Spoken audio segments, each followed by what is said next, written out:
I'm on holidays, and therefore I'm doing a book review. The thing about holidays, they're great, but sometimes there are flies. Now, talking about flies, there is a Shakespeare saying, and I'm not sure in which play, like flies to wanton boys are we to the gods, they kill us for their sport. And this is very much in my mind as I review and talk to you about this book, which is called Age of Vice. It's by Deepti Kapoor. It comes to us from Fleet, which is a little brown imprint. Now,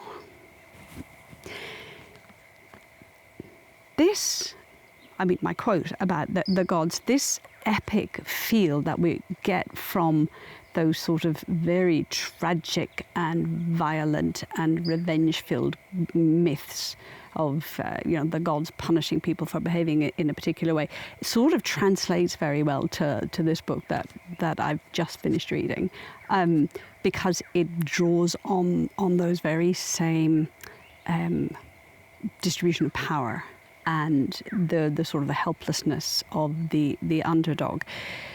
It is a Delhi set, sort of epic thriller, set between 1991 and I think it's 2008 by the time we finish.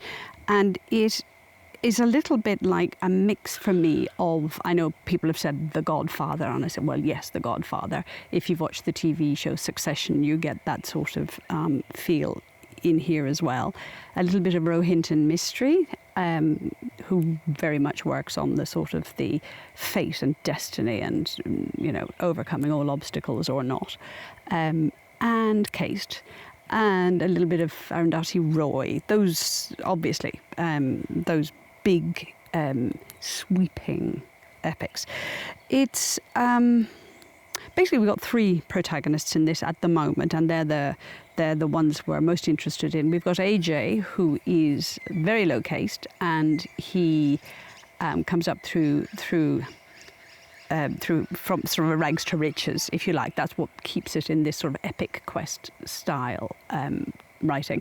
We've got Sunny Wadia, who's a playboy, very wealthy, sort of exotic, new money Indian, and we have Nida, who is a very upper caste, sort of failed reporter, living a cocooned existence. And the whole book opens with this tragic scene where on a Delhi ring road, the police come out to find that a Mercedes has has crashed into five not young immigrants who've been sort of sleeping rough, and they've all been killed.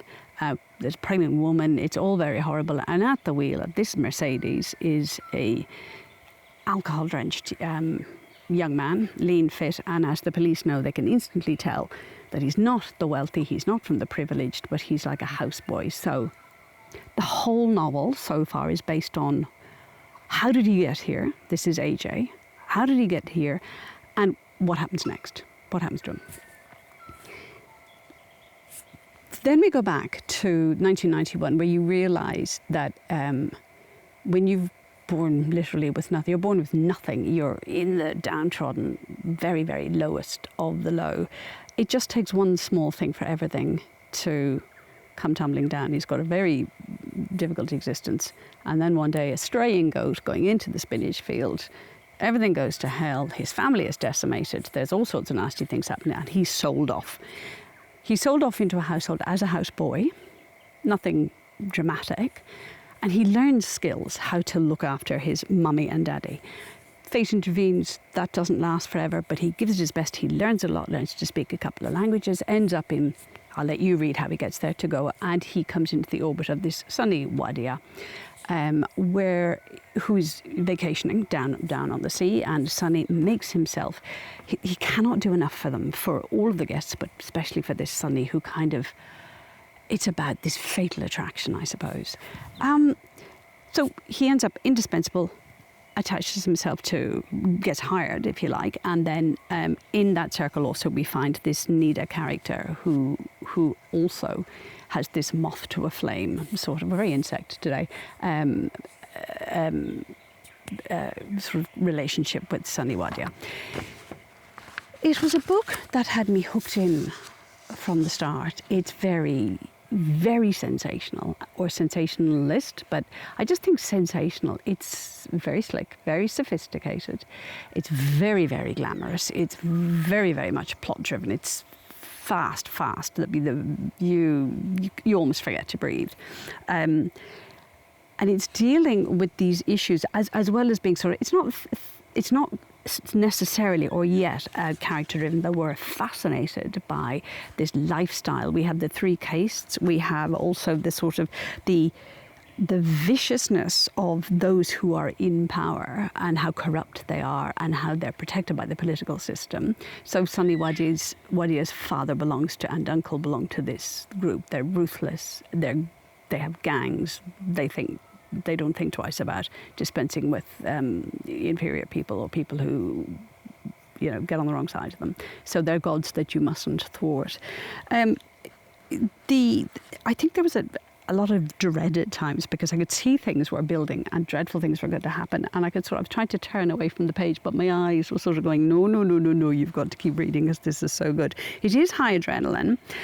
You get different viewpoints. We've got AJ, we follow him, and then we've got some of his interior thinking, then we've got a little bit of Nida, and then we have this kind of fragmented text where people, all of this thing going to pots. You get this kind of disintegration inside their minds, all this sort of viciousness, this vice, this addiction to substances, to prostitution, to power and getting more power. And you're sort of ruthlessly swept along with this amazingly alien, in a sense, narrative. And I think I was sort of glued to my seat because I said, what is this universe? And part of you knows that this universe is a very real one. So it's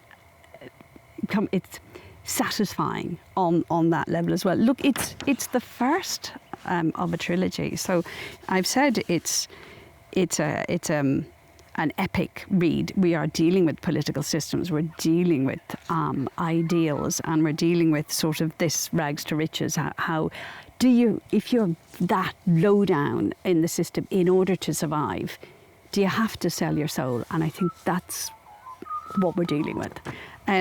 Look, there's more to come by her, and I'll tell you something, the wait is going to be very long.